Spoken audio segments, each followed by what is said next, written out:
Ito ang inyong lingkod na nagbabalik upang magbigay ng mga balitang walang bias at pawang katotohanan lamang. Ito ang Bayang Pinas. Ang isyong ito ay naging usap-usapan sa buong bansa at iba't ibang social media platforms. Heto na nga mga kababayan, tila ba itong si Presidente Kuting ng Norte ay kinarma na at tila ba nanganganib ang buhay dahil nakaraan lamang ay sinugot ito or napabalitaang sinugot itong si Presidente Kuting sa ospital. Ang rason kung bakit ay nasobrahan daw umano sa paggamit ng pulburon. Dito nga natin makikita mga kaibigan na itong si Presidente Kuting natin at ang kanyang administrasyon ay punong-puno talaga ng kababalaghan lalo na sa usapang paggamit ng pinagbabawal na pulburon. Dito nga natin makikita at napabalitaang merong katanungan na ito bang si Presidente Kuting dahil sa nasobrahan or na-overdose sa paggamit ng pulburon ay matategi na nga ba? Dito nga nangamba ang lahat ng tao lalong-lalo na ang mga sumusuporta sa kanya. Ngunit tayo naman na maka-DDS ay sana nga mapalitan na lang itong or bumaba na lang itong si Presidente Kuting sa kanyang posisyon bilang isang presidente at ipalit na lamang si VP Sara bilang presidente ng bansa upang makita ang pagbabago. Dahil nakita natin simula umupo itong si Presidente Kuting bilang isang presidente ng ating bansa, ang lahat na lang ng nagawa ni Presidente or ng ating former President Rodrigo Roa Duterte ay tila ba nawalang sabi na lang or nawala ang kanyang mga pinaggagawang pag-improve sana sa ating bansa, lalong-lalo na ay dahil itong presidente natin ay inuuna ang kanyang pansariling interes lamang. Para sa kabuong detalye, panoorin na lamang ang buong video at salamat na rin sa ating mga solid viewers sa walang sawang pagsuporta. At kung bago naman sa ating channel ay syempre huwag kakalimutang mag-subscribe. Pindutin ang notification bell at piliin na rin ang all upang laging maging updated sa mga balitang bago, totoo at walang bias dito sa channel ng bayan, ang Bayang Pinas. Huwag din kakalimutang mag-iwan ng like at i-share ang ating mga videos. Ang kinukutsa ng taong bayan. 'Di ba? Sino naman ang hindi kukutsain ng taong bayan sa ginagawa nila? Oh, actually nakakaawa din ang ginagawa sa kanila dahil sabi ko nga, sunod-sunuran sila na para silang mga asong julol. Okay? Ang kanilang profesyon, ang kanilang wala nang dignidad ang mga pulis na ito kasi talagang sobra yung paglabag nila sa batas. Wala silang magawa dahil natatanggalin sila sa trabaho or kung ano man ang pwedeng gawin sa kanila ng kanilang mga amo. Ang sabi pa ng mga polis, you have augmented thousands of officers, leaving them to starve and suffer from thirst in extreme heat. Kaya nga sinasabi ko, tignan niyo yung pinakita natin naghukay sila. Hindi ganun kadali maghukay kung yan ay hindi ka skilled. Pag nagkamali ka dyan, baka ikaw pa ang masaktan dyan or something. Diba? Ikaw ma-injure ka. O, sabi ng mga police doon, you didn't even provide enough comfort rooms to cater to all of us. O, diba? Pag mga ganyan, dapat mayroong portable comfort rooms. May nakita ba kayo ng mga portable comfort rooms? Wala. Under like 5,000 people there. So malamang nababoy na talaga ang KOJC dahil pinababayaan ninyo, kayong mga kapulisan, na sumusunod kayo sa bangag na ito. Kaya sabi ko, pag lahat kayo mag-speak up sa kalsada, how many are you guys? 228,000? So pag nag-speak up kayo, hindi kayo matatanggal sa trabaho. Lahat kayo marireinstate kapag nanindigan kayo para sa taong bayan. Nakikita nyo na pala mga sir eh. Sabi nyo dito, ito ang sulat ninyo sa mga bangag, you didn't even provide enough comfort rooms to cater to all of us. It is heartbreaking to see our fellow police officers sleeping on the ground. Nakita natin yan. After being told to stand all day at their post. You even allowed civilians to wear police uniforms and conduct drilling activities inside the KOJC compound, which is a clear violence of Article 179 of the Revised Penal Code. Okay, nakita ninyo? Mismo ang mga pulis, umaalma sila. Pero sir, hindi enough ang inyong mga sulat. For sure, naririnig nyo ako dyan. Minsan, pinaparinig tayo dyan sa KOJC compound, ano? Hindi enough yung sulat-sulat lang. Kailangan nyo ng aksyon. Kung alam nyo pala labag sa batas, kung alam nyo po pala na kayo ay napipilitan lang, it's against your will. So why are you doing that? Stay out from KOJC. You follow kung ano ang inyong nasa puso kung ano ang alam niyong tama. Kayo mismo nagsabi, ito ay paglabag sa batas. Kayo mismo ay nagsabi na inuutusan ni Marbil, ni Tore, ng bangag sa Malacanang na nag-code blue na malapit na mamatay ang mga buwaka ng inang yan. Believe me, magbilang kayo, 13 araw. Baka hindi na umabot yan sa birthday niya. Baka huling birthday niya na lang last year. Kapag ang Ginoo naningil, mga palangga, ay talagang babayaran nyo talaga lahat ng inyong mga kasalanan. Mga sir, mga ma'am, kaya nga sabi ko, yung sinabi ni Inday na, wala pa siya sa spiritual level na yon to love her enemies. Ako din ganun. Pero sabi ko, nung nabasa ko to, mabuti na lang meron tayo mga KOJC member na may ganun silang maximum tolerance, maximum patience sa inyo. Kasi sabi ko nga, kung ako niyan, kinulam ko na kayong lahat, nagkalahigda na kamo mga linti, kamutanan. Pero anyway, now I understand you. You have to understand me also, yung mga na-utter natin ng mga salta dito, dahil kasuklam-suklam ang ginagawa niyong pagsunod dito sa bangag. Tignan mo, sir, ma'am, nagsapakan yung dalawa na airlift. Sinapak ni Kuting, sinampas pala ng cellphone dito. Ayon sa, nabasa ko ba kanina, sinapak ng cellphone na ni Bangag Jr. si Lisa Canas. Nag-anuan. Sila Bangag nga wala nga sa tamang katinuan. And you guys, PSG, ilan na ba ang na-witness yung umbagan sapakan?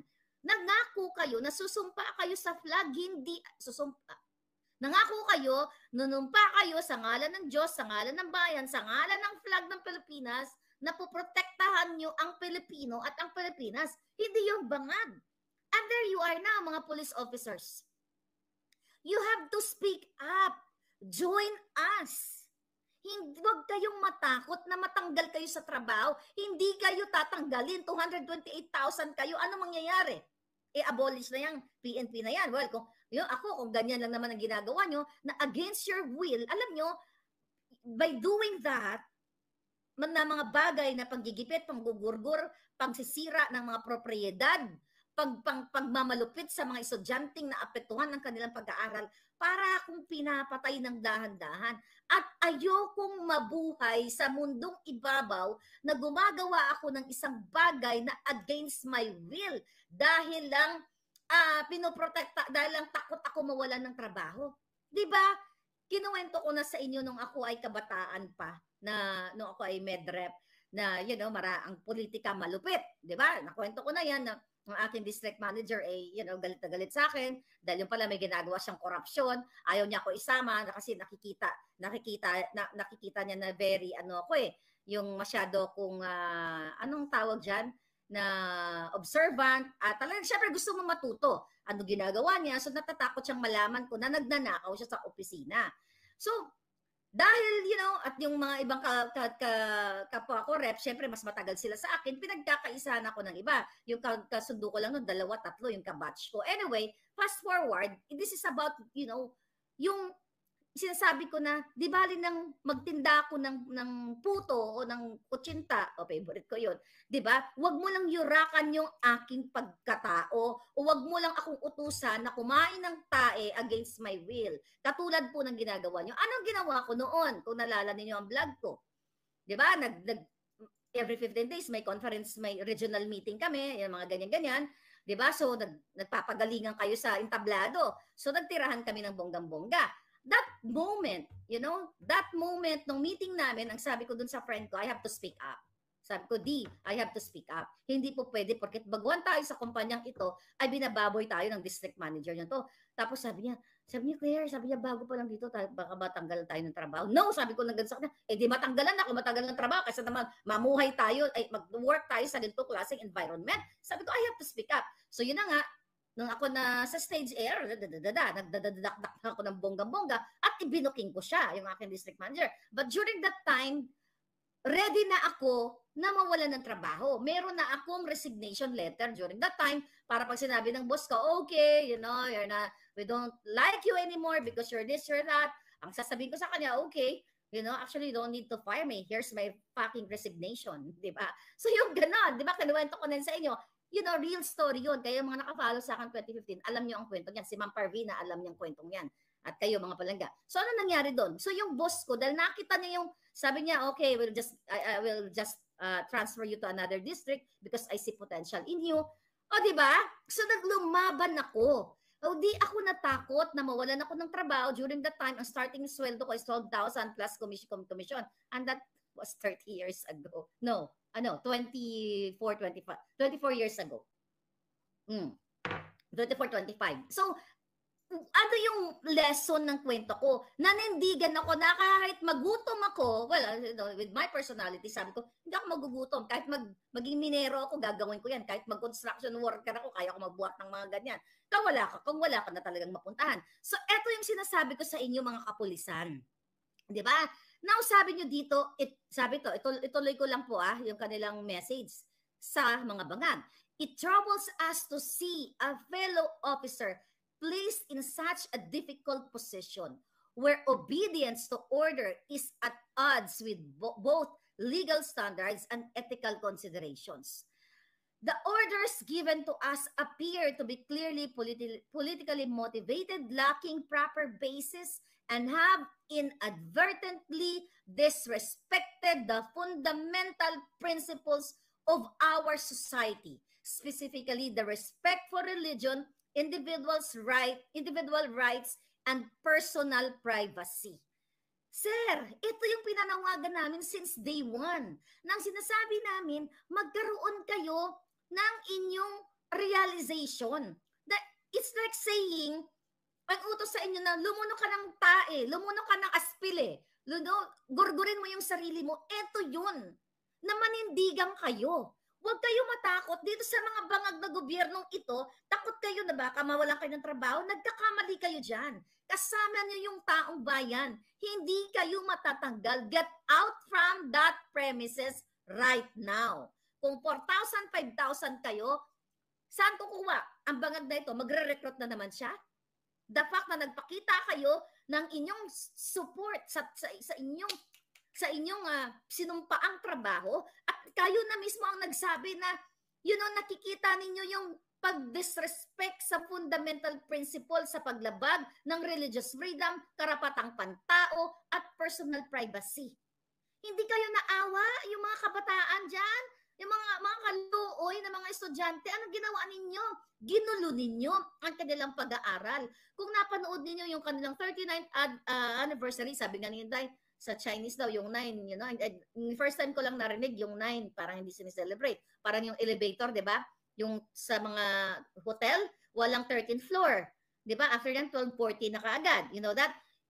So anyway, going back. So yung 39th anniversary or 40th anniversary ng SMNI, ng KOJC, nakita ninyo sa kabila ng pangtirgas ninyo, sa kabila ng pananakit ninyo sa kanila, nakita nyo yung ano nila, yung resiliency nila, yung pagiging tao nitong mga bata. And by watching them, yung kanilang mga choreography, mga dancing nila, ibig sabihin hindi sila naapektuhan.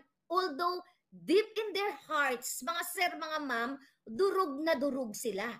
Yung mga kabataan, they're young people. Sila yung pag-asa ng bayan. Yung mga sumasayaw na yun, ginulo nyo yung kanilang buhay. Sinira nyo yung kanilang mga not really pag-iisip. Kumbaga, inistorbo nyo sila. Binother nyo sila. Kayo na rin po mismo ang nagsabi na yung hindi pagrespeto o paglabag ng kanilang religious freedom, ng kanilang individual rights, ang kanilang privacy. Pinasok nyo sila. Bahay nila yun. Tahanan nila yun. Ang binigay lang sa inyo ay arrest warrant. Wala yung inyong tinatarget. Diba? Ang yung tinatarget, nasa langit, sabi nga ni Inday Sara. Ibig sabihin, failed kayo. Yung intelligence report kay Torre, kay Marbil, ay gawa-gawa lang, failed. Katang isip, pangbangag. Dahil ang nag-uutos sa kanila, bangag. Nagsapakan nga, nag-code blue nga eh. Sabi ko sa inyo, bilang kayo ng 13 araw, baka hindi na umabot yan. Pagpatuloy silang magbabangagan, dapat nag-wrestling sila ng bonggang-bongga para na natapos na mga buwakan ng ina. Diba? So nakikita ninyo, I'm talking to these police officers and even the military o Navy, whoever you are. Nakita nyo na pala na, ayan, nagsalita na kayo. Sabi pa nila dito, it is obviously an excessive use of force to have thousands of police officers tasked to arrest an unarmed pastor. Exactly. From 1,000, siguro nag-start sila from 2,000, 3,000, at now 5,000. Yung sa 44, nung panahon ni Noynoy, di ba? 44 lang yun. Di ba? Ito, ang tinarget pa doon ay terorista. Manggugurgur talaga. Ito, tinatarget nyo isang tao lang. Si Pastor Kibuloy, at hindi pa siya, at siya ay kilala as pastor, as preacher, not as bang. Tapos 5,000. Kasi ang purpose nito, ang layunin nito mga kababayan, it's not really para hulihin si Pastor Kibuloy. Kasi alam na mga baka ng inang ito kung nasaan si Pastor. Ako alam ko. Okay? Nasa langit, sabi ni Inday. But seriously speaking, alam ni Bangag, ni Lisa Tanas, at ang kanilang mga kasabwat kung nasaan si Pastor. Okay? Yan po ang katotohanan. Yung ginagawa nilang paghukay dyan, pananakit, yan ay trip lang ng mga bangag kasi November pa lang, sinabi ko na po sa inyo yun. November 18, balikan nyo yung vlog ko, na aagawin, nanakawin ni Lisa Tanas, ni Bangag Jr. ang KOJC. Kakansilin ang SMNI franchise, di ba? Sinabi ko na yun. Saan galing yung information na yun? From Puting Ahas inside. The same puting ahas, mga puting ahas na nagbigay sa atin ng information 7 hours ago na nagsapa ka, nagbugbugan si Lisa Tanas at si Bangag Jr. at nag-code blue na o nag-blue at hindi makahinga si Bangag. Bakit hindi siya makahinga? Dahil sa sobrang galit niya at halo-halo na mix of alak, mix of pulburon. Ganun talaga. Kung ako nga, uminom lang ako ng 3 margarita nung birthday ni Rolando nung nakaraan. Tulog kagad ako. Hindi tayo nakapag-vlog. 3 margarita lang yan. How much more kung imimix mo ang alak, ang pulburon, at ang pagiging demonyo mo? Talagang mag-explode ka. Okay? Magko-code blue ka. Kaya sabi ko nga sa inyo, ang karma, sabi nga pala ninda, hindi ako, ang karma sa Ginoo, dili gyud magsaba. Ibig sabihin, ang karma ng Diyos, di ba? Ay hindi yan magbibigay ng warning kung kailan darating. Pwede ngayon na, mamaya, bukas makalawa, o 2 days from now, 1 day, 1 month, or a year from now. So yan ang ibig sabihin yan, mga palangga. Pero dahil likas na bangag itong mga hinayupak na to, kaya napakabilis ng boom, di ba? Code blue, sila mismo nagdi-destroy na sila sa sarili nila. Wala na kayong wala na kayong kailangan gawin Sila nagbubugbugan na. Kasi ang tumatakbo sa bangag, sa authenticated bangag na ito, ang tumatakbo ay chemical substance, which is nakakasira sa kanilang dalawa, nakakasira ng pag-iisip. Ang itatrust nyo ba ang inyong kinabukasan ng inyong mga anak sa isang bangag na walang pakialam, kahit nagbubugbugan sila, nagchuchok-tsakan, nag-orgy, nagsiswing, diba? Swinger everything, kasi they don't care about you. Bakit they don't care about you? Wala na nga po sa tamang tornilyo. Diba? Yan ay nilamon na ng chemical substance. Kaya nga gumaganon-ganon na ang gago. Kaya pag tinanong mo kumusta ang reaksyon ng ang impact ngayon ng bagyo, ang problema lang kasi yung hangin malakas. Bulag bang po baka ng Genemis na yan? Yung baha umapaw na 2nd floor, 3rd floor. Ang mga kotse nyong inutang nyo pa. Pareho lang naman tayo nangungutang palangga, hindi ka nag-iisa. Okay? Yung mga kotse nyong hinuhulug-hulugan ninyo, lumubog sa baha. Inanod ang mga appliances ninyo, nilunod sa baha. Ngayon, bangag pa rin kayo? Gusto nyo pa rin supportahan si Bangag Jr.? Hindi yan natural calamity lang ang reason. Kaya nga tayo may gobyerno para ma-prevent ang severe damage sa mga taong bayan. Kung ganyan ang inyong reasoning, ikaw Marlica, tumigil ka kasi bumabagyo din naman sa Japan, umulan din naman sa China. Di ba recently, kayo mga bangag, kayo mga supporter ng bangag, mga trolls, tuwang-tuwa kayo nung binaha yung China. Pero nakarecover sila kaagad. Kayo, nakarecover ba kayo? Shout out kay Melvin, sa kaibigan ko. Nagbe-bake siya. Okay, nagbe-bake siya. Sabi niya sa akin, Miss Marlica, sabi niya, gusto nga binake-bake ko kasi may friend na pupunta ng US, ganyan-ganyan.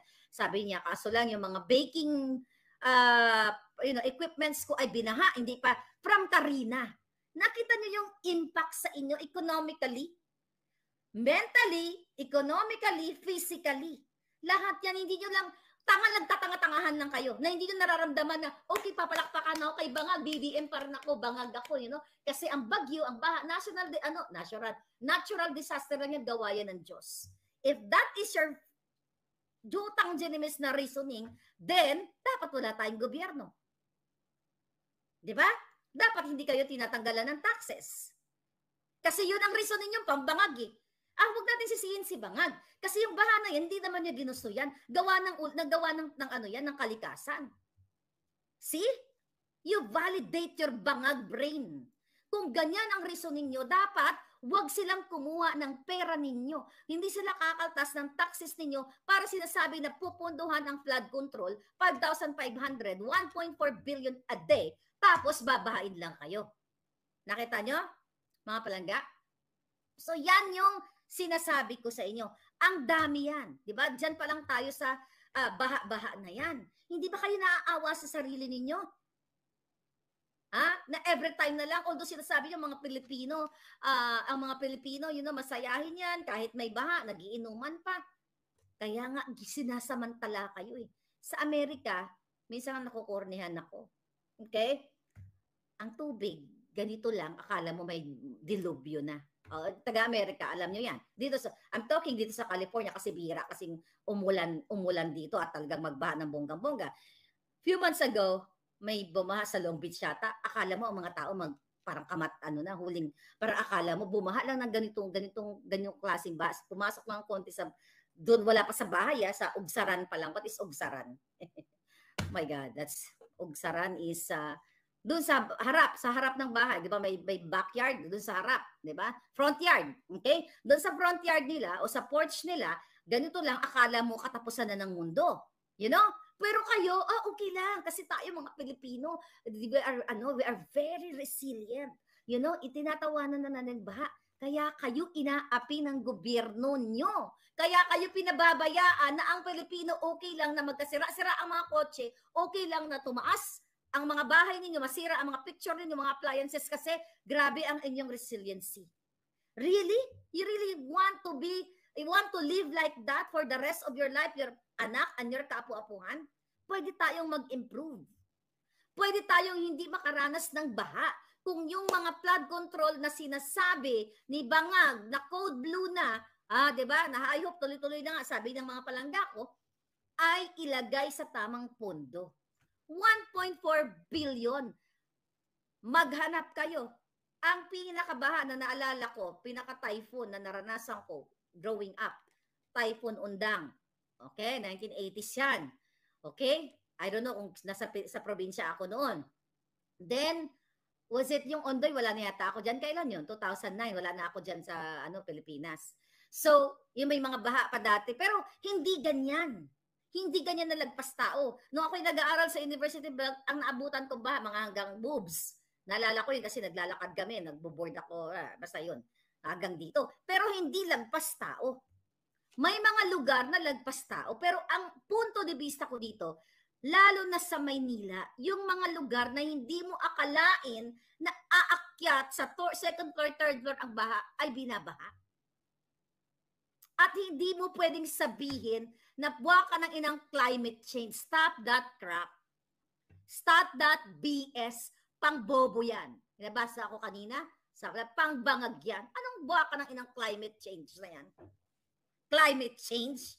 Ang usapan natin, baha. Bakit bumabaha? Asaan ang flood control? Diba? Kaya nga kung ganyan ang tirada ninyo, then stop getting taxpayers' money o people's money. Buisit, ang pangbobo mabwaka ng Genemis. Sarap na tusukin ng... Yun nga. Tusukin na makalimutan ng mga ihodipunggol. Okay, ito. Ano sabi po ng mga kapulisan? Okay, di ba sinabi niya, it is obviously an excessive use of force to have thousands of police officers tasked to arrest an unarmed pastor. As officers of the law, sabi to ng mga kapulisan na nandoon sa loob ng KOJC, and congratulations to all of you. Ang nag-initiate nito, at least may balls kayo, but this letter is not enough. You have to get out and speak up together. Yan, pumunta kayo sa Maisog Rally o sa Ligwasang Bonifacio. Diba? Pumunta kayo dyan mga sir, huwag kayong matakot nang mawalan kayo ng trabaho. Ako nga babae, punyeta. Makakakuha kayo ng trabaho at hindi kayo matatanggal dyan. Temporary lang, sige, paparusahan kayo ng mga bangag, but at the end of our fight, very, very soon, laban sa mga bangag, mari-reinstate kayo. Ulit-ulitin ko, sir, mga ma'am, nakakarinig sa KOJC compound, mari-reinstate kayo.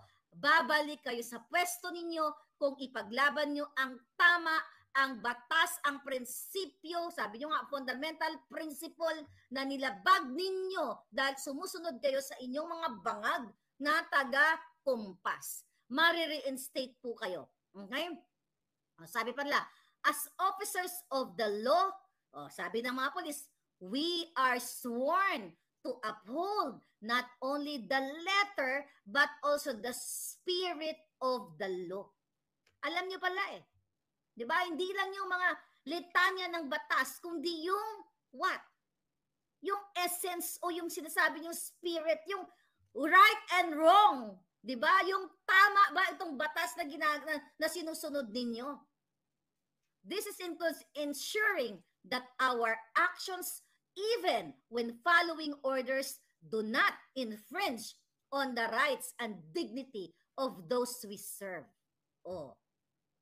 We must also ensure that our integrity remains intact as it is the cornerstone of the public's trust.